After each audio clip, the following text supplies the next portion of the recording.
Est-ce que vous avez d'autres questions? Moi, j'ai envie de te poser une question sur le détox. Mhm. En fait, moi, je faisais, tu sais, le détox de Erwan Mantour qui disait, tu sais, pendant 3 jours, tu manges des pommes. Alors, je l'ai fait, hein. Je le faisais 2 fois par an.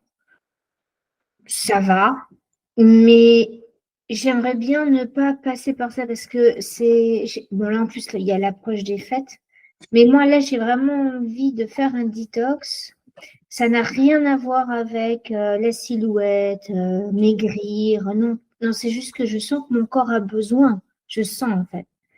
Et c'est chiant parce que tu vois, tu as quand même, ben, t'es là, tu manges tes pommes, puis la famille à côté se mange un bon steak. Enfin, tu vois, c'est un peu chiant. Est-ce que tu as une autre alternative?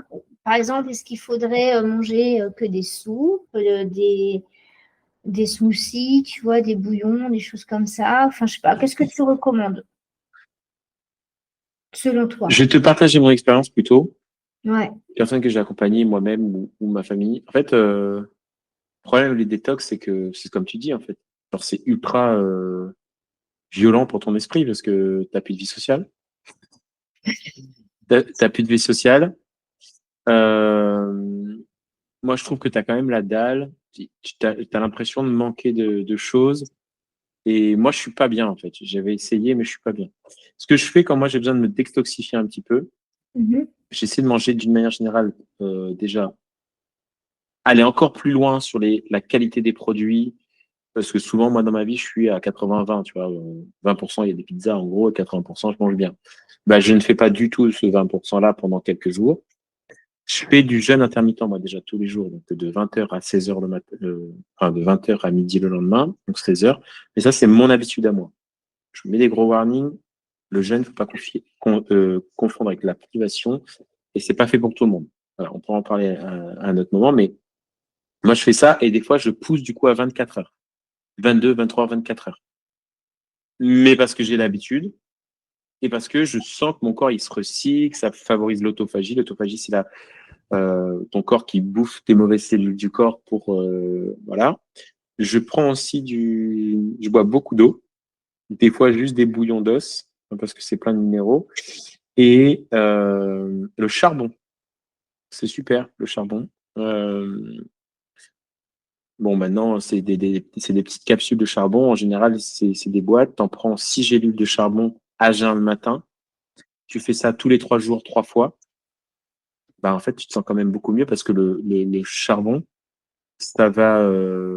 D'ailleurs, c'est un antipoison ultra puissant. Ça va vraiment absorber tout ce qu'il y a dans ton corps et ça va nettoyer ton foie. Voilà. Moi, c'est ce que je fais. Je vais pas Mhm. plus loin. Quand je me sens vraiment pas bien, par exemple, quand je me sens que je suis malade et tout ça, j'ai pas envie de manger, je me force à manger un petit peu de. Ça fait longtemps que je n'ai pas été malade d'ailleurs. Un petit peu plus de légumes verts, mais pas trop parce que ça ballonne si on mange trop de fibres. Mais voilà, je fais pas plus loin en fait. Moi, c'est ça mes détox. Donc en fait, tu continues à manger, c'est juste vraiment ton jeûne intermittent 20h midi, quoi. Voilà, mon jeûne intermittent, je le fais tout le temps. Ça, c'est tout le temps. Sauf quand je suis trop stressé, je mange le matin ou quand mon corps est trop stressé. Et au lieu de remanger à midi, ben, je remange le soir après le lendemain. Ou alors des fois, je m'arrange à manger le midi, je saute le repas du soir et je remange le midi le lendemain. Ça fait 24 heures. Mais voilà, 22, 24 heures, des fois je remange à 10 heures le lendemain. Mais ça, c'est moi, encore une fois. On peut parler du jeûne juste après parce que il faut vraiment Ouais, je avoir suis d'accord. l'habitude. Mm. Il faut avoir vraiment l'habitude et faire dans des conditions très spéciales. Et ben déjà, moins manger, manger plus de légumes et aller vraiment. Alors, manger moins lourd, manger plus de légumes, moins de sucre pour avoir moins de pics de glucides.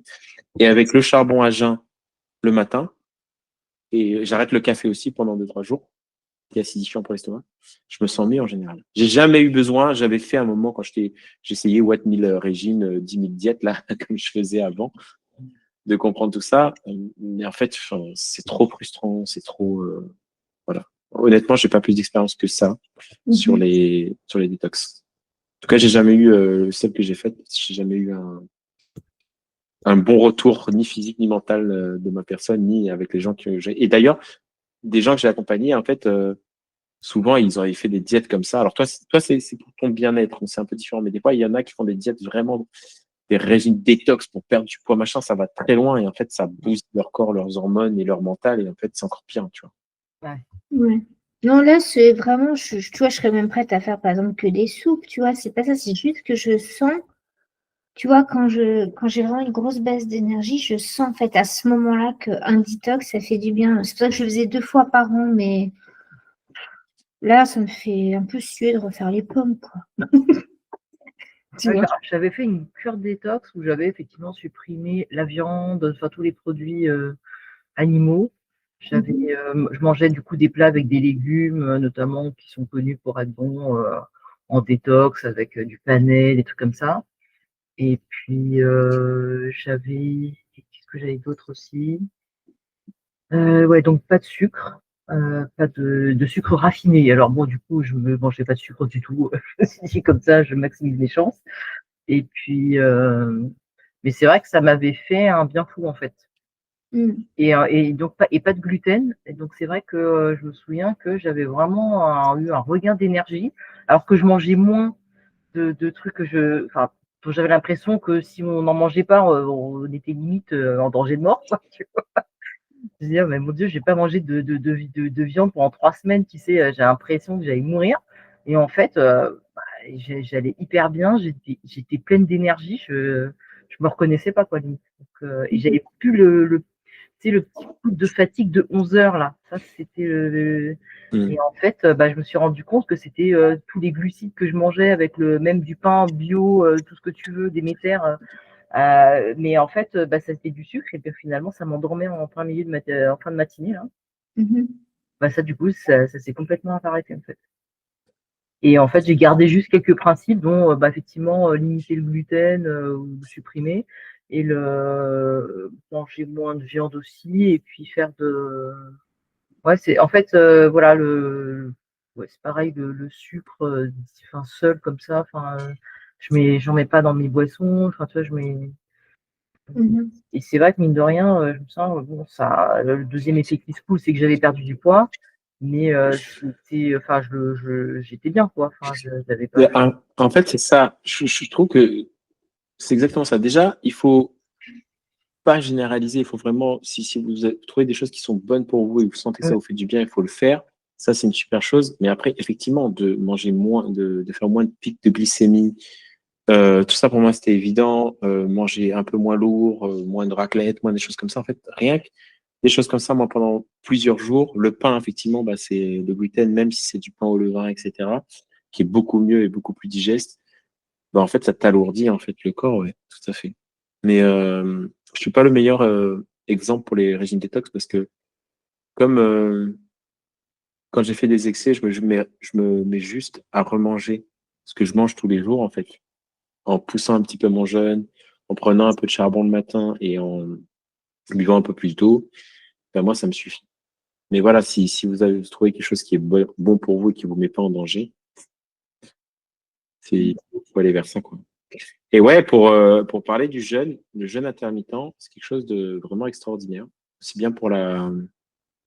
Je vais mettre des gros warnings parce que j'aime pas trop en parler parce que c'est vraiment. Mais aussi bien pour la perte de poids que pour la santé. Maintenant, le jeûne intermittent, ce n'est pas une privation. Déjà, il faut habituer son corps à jeûner, à manger. Typiquement, les gens, ils sont habitués à jeûner la nuit. Ça, déjà, c'est un truc naturel pour beaucoup. Moi, quand j'avais commencé le jeûne, en fait, j'avais pas envie de manger le matin. Et dès que j'avais faim, je commençais à manger. Ensuite, pour pouvoir faire du jeûne intermittent, il faut déjà être dans un contexte physique et mental le plus loin possible du stress. Parce que mm, le jeûne intermittent, c'est très bon pour le corps, pour plein de raisons que je vais citer après, mais ça stresse l'organisme. C'est un stress qu'on pousse volontairement pour qu'il y ait une réponse du corps. Vous savez, c'est quand on fait du sport, on va aller lever de la fonte, ça va stresser son corps, boum, le corps va récupérer derrière. Mais si on rentre dans un moment de notre vie où on est déjà super stressé, et en fait, ça sert à rien. Ça, c'est une chose. Les bienfaits du jeûne intermittent, ça augmente la sensibilité à l'insuline. Donc, ça lutte contre la résistance à l'insuline. mm. Ça, c'est pour la perte de poids. Comme ton corps il reste plus longtemps avec moins de sucre dans le sang, il va avoir tendance à déstocker davantage, puisque moins tu mets de sucre dans ton sang, moins tu as de pics d'insuline. Moins tu as d'insuline, Puis il y a le glucagon, et le glucagon, c'est l'hormone du déstockage. D'accord. OK? Les femmes, attention, vous êtes beaucoup plus sensibles au stress que nous, les hommes. Désolé, la nature nous a fait différemment. Et donc, du coup, pendant vos phases lutéales, les phases prémenstruelles, pas de jeûne, pas de sport intensif. Et dans tout contexte de stress, finalement, très important au boulot ou dans la vie, ça vous remet comme si vous étiez en phase lutéale. Et avec la chute des hormones, la chute de la sérotonine, etc., c'est horrible. Donc, pas de jeûne. Et après, tous les autres bienfaits pour la santé lui-même du jeûne, bah, ça détoxifie ton corps, notamment au bout de 14 à 16 heures. Les études tournent aux alentours de 14 à 16 heures. Ça favorise l'autophagie. L'autophagie, c'est ta capacité à ton corps de manger, en gros, les mauvaises cellules de ton corps. Donc, les cellules précancéreuses, les cellules, les déchets de l'organisme, etc. Il Ouais. recycle, il nettoie. D'accord. Voilà, au bout de 16 heures, on a des gros pics d'hormones, notamment l'hormone de croissance et la testostérone pour les hommes. Mais l'hormone de croissance, c'est super bon aussi pour les femmes parce que ça permet de vieillir moins vite et d'être en meilleure forme. Et dans certaines études, quand on pousse à 18 ou 20 heures, je crois, de Ouais. jeûne, eh bien, on peut avoir jusqu'à 2000% de plus d'hormones de croissance.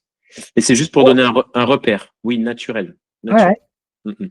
C'est juste pour donner un repère, hein. Forcément, les études, c'est fait dans un cadre bien spécifique et tout, mais Ouais. voilà. Mais voilà, les gros warnings, c'est dans une phase très, très stressée, si tu n'as pas l'habitude, si tu manges pas suffisamment équilibré, parce qu'en fait, ça va. Ouais. Voilà, le risque, c'est de tomber dans la privation. Moi, par exemple, avant le début d'un jeûne, je mange pas du tout de glucides pendant les 4-5 heures avant, quoi. Parce que les glucides vont faire varier ma glycémie. Ouais. Ça va être plus difficile. Par contre, je mange beaucoup de graisses, beaucoup de protéines et beaucoup de fibres. Parce que les graisses, ça va me nourrir. J'aurai l'énergie qu'il faut pour Ouais. mon corps, mais il n'y aura pas ces gros pics-là. Et ça permet de tenir. D'accord.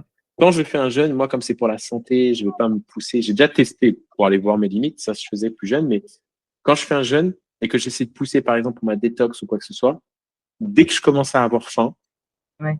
j'écoute mes sensations. Charles, est-ce que tu as vraiment faim ou pas? Je bois un verre d'eau. Au bout de 20 minutes, une demi-heure, j'ai faim. Je me pose pas de questions, je mange. D'accord. Je casse pas mon jeûne avec un bout de pain. Surtout pas. Ouais. Ça va faire péter la glycémie.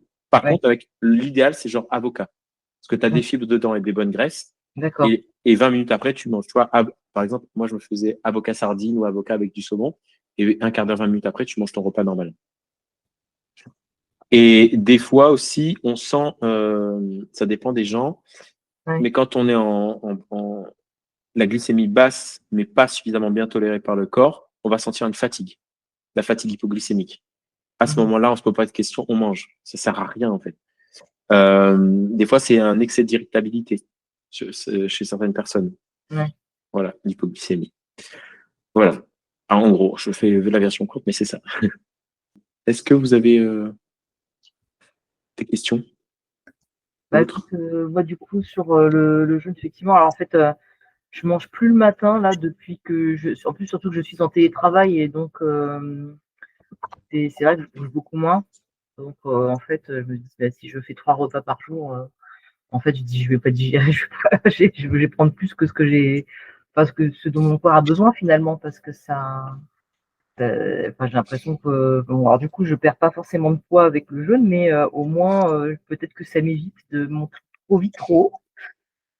Donc, mais c'est vrai. Alors après, c'est vrai que des fois, j'ai un peu faim le matin, mais dans le milieu de la matinée. Mais bon, en fait, quand je suis prise dans le boulot, l'activité, tout ça, en fait, ça passe. Et puis, finalement, des fois, je me retrouve à manger à 13 heures, voire plus tard, tu vois. En fait, ma philosophie, moi, avec le jeûne, c'est de. Moi, le jeûne intermittent, c'est plus une habitude de vie, parce que, Ouais, en fait, je fais du sport à midi, donc je suis moins lourd quand je fais du sport, je suis ouais, en forme. J'aime pas manger le matin.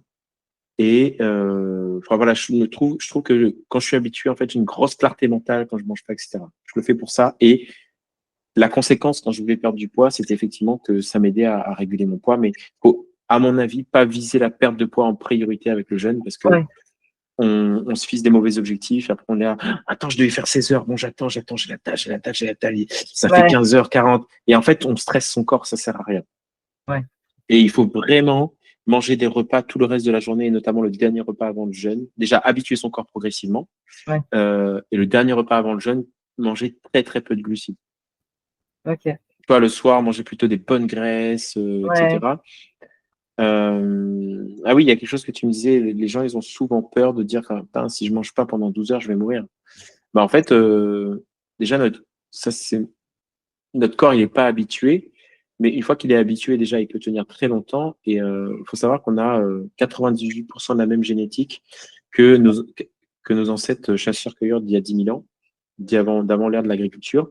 Et eux, en fait, ils chassaient, ils cueillaient, ils ne pouvaient pas manger 4 fois par jour, quoi. Ouais. Voilà. Et mon avis sur le sujet, c'est que les lobbies agroalimentaires Les nous ont un, céréales. nous ont un petit peu vendu le petit déjeuner comme le meilleur petit déjeuner du monde parce que Ouais. il fallait bien vendre les céréales. Ouais. Mais je suis pas contre les petits déjeuners et contre les céréales, hein. Mais par exemple, moi, la dernière fois, on s'est fait plaisir avec ma chérie. On voulait remanger nos céréales de notre enfance. Alors, c'était Golden Grams, les Lions, machin, etc. Ben, ce qu'on a fait avant, c'est on a mangé des œufs, on a mangé un petit peu de salade ou de l'avocat. Voilà, des bonnes graisses, des bonnes protéines et un peu de fibres. Et après, on a mangé nos céréales. Et on s'est fait plaisir. Donc déjà, tu en manges moins. Et en plus, bah, ta glycémie, elle est largement lissée. Ça fait pas péter ta glycémie et t'as pas le gros crash derrière. Ouais. Voilà l'idée. Mais ouais, donc le jeûne intermittent, si tu veux le faire un petit peu, tu sais, c'est un peu, pour moi, c'est un peu comme les gens qui disent, ouais, je vais prendre du magnésium, des oméga 3, tel truc, tel truc, tel truc en complément. Par contre, ils vont manger au McDo tous les jours. Tu vois, j'exagère, mais le jeûne Ouais. intermittent, c'est pareil. C'est-à-dire que Mm. c'est un bon truc, mais il faut que ça rentre dans Ouais. voilà, dans un global, en fait, au niveau de la santé, quoi.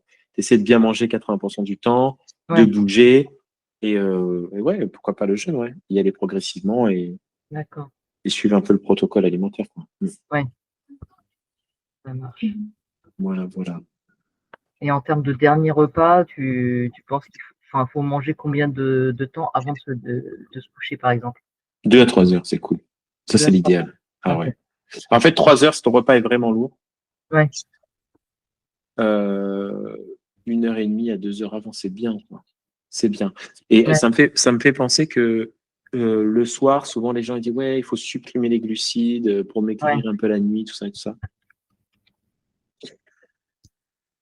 Moi, mon avis, c'est que ça dépend des corps, comment ça se gère. Le problème, c'est que quand tu manges pas du tout de glucides le soir et qu'en plus tu manges pas suffisamment de graisse, Ouais. ton niveau de sucre dans le sang tombe trop bas le soir. Donc, ton corps, il est en stress, il dit waouh, attention, je vais avoir faim. Donc, tu Ouais. as un petit pic de cortisol la nuit, ce qui est Ah oui. pas top parce que la cortisol, c'est la journée normalement. Et si tu as un pic de cortisol la nuit, bah, ça va pas t'aider à dormir, quoi. Ah ouais, ok. Et donc, du coup, si vraiment on n'a pas envie de manger trop lourd et pas trop de glucides le soir, manger au moins 30 grammes de glucides. Une cuillère, quoi. Mm. Avec des bonnes graisses, et ça, c'est top. Ouais. Là, du coup, toi, tu recommandes quelle dose maximum de glucides? Enfin, tu vois, quand on fait du riz, souvent, je sais pas. Bah, dose pourquoi? Pour qui? Dans quel but? Ah ouais, c'est ça. Bah oui, Alors, pour perdre du poids, ça dépend de l'activité physique aussi. Si tu as t'as fait beaucoup d'activité physique la journée, il faut recharger tes glucides. ouais. Si, par contre, ça fait 4 jours que tu n'as pas fait de sport et le lendemain, tu n'en fais pas, tu manges une petite cuillère de riz, le soir, ça suffit, hein, si tu manges des bonnes Ah, graisses à côté. Des sardines, poisson gras, de l'avocat, des oléagineux, de l'huile de coco dans ton repas, tout ça. Enfin, ok. pour ça, j'essaie de donner toujours des conseils généraux parce qu'après, sinon, moi, je sais qu'à un moment, quand je parlais du jeûne intermittent, les gens, ils prenaient qu'une partie de ce que je disais. Ouais. Du coup, ils crevaient la dalle pendant 16 heures. Finalement, au bout de 4 jours, ils sautaient sur tous les gâteaux et sur toutes les Ouais. pizzas. Et finalement, ça marche pas. Ah, bah, ça marche pas, jeûne intermittent. Bah oui, parce que tu n'as pris qu'une partie de ce que je t'ai Ouais, dit. c'est ça. Je t'ai dit, il faut manger, faut pas être stressé, il faut pas se priver, il faut écouter ses sensations. Quand tu as faim, tu manges. Enfin, bref, tout ça. Ouais, ça marche. Tu vois, par exemple, je peux vous raconter l'exemple avec ma compagne, quand je l'ai rencontrée, elle avait du mal à perdre du poids, etc. Et donc, moi, elle me dit, ouais, elle était là en mode, ouais, mais Charles, toi, tu manges des burgers, machin, t'es en bonne santé, tu tiens la diète, moi, j'arrive pas et tout ça. Donc, ça, c'est le point. Parce qu'à chaque fois qu'on se voyait, elle me voyait dans les 20%. Donc, elle avait l'impression que je mangeais toujours des cochonneries. Sauf que 80%, 90% de mon temps, je mangeais super bien. Ça, c'était une chose. Bref, je lui ai parlé du jeûne intermittent, etc. Et en fait, elle avait beaucoup trop poussé le jeûne. Et donc, elle avait beaucoup trop stressé son corps. Ça a fini par un blocage métabolique. Elle a fini par avoir trop de cortisol. Le cortisol, ça favorise la prise de graisse au niveau du ventre. Et après, elle est arrivée jusqu'à une aménorrhée hypothalamique. Une aménorrhée hypothalamique, c'est elle arrête ses règles parce que l'hypothalamus dit, écoute, c'est pas le moment de concevoir un bébé, t'es en stress, quoi. D'accord. Ah oui. Donc, tu vois, ça peut aller très loin. C'est ça que je veux dire. Il faut vraiment Ouais. pas. Et la solution à ça a été de la faire manger. Elle a repris 10 kilos pour débloquer son corps, quoi. Ah oui. Parce qu'elle avait tellement trop stressé son corps que il a fallu. Mais bon, c'est vrai que on entend tellement tout et rien à la télé, dans les médias, dans tout et son contraire. Là, je fais des conseils généraux, mais encore une fois, ça s'adapte. C'est vraiment très spécifique par rapport au vécu du corps de chacun. Ménopause, pas ménopause, stress, pas stress. Enfin, tu vois, genre, D'accord. Ok. voilà, un petit peu l'idée. Cool. Eh ben, écoute, il nous permettra déjà de partir avec des informations plus faire des trucs délirants. C'est le but. En tout cas, les filles, merci beaucoup d'avoir été là ce soir. Merci Cécile Laure. Bonne soirée. Merci. Bonne soirée. Bonne Ciao, soirée. bye bye.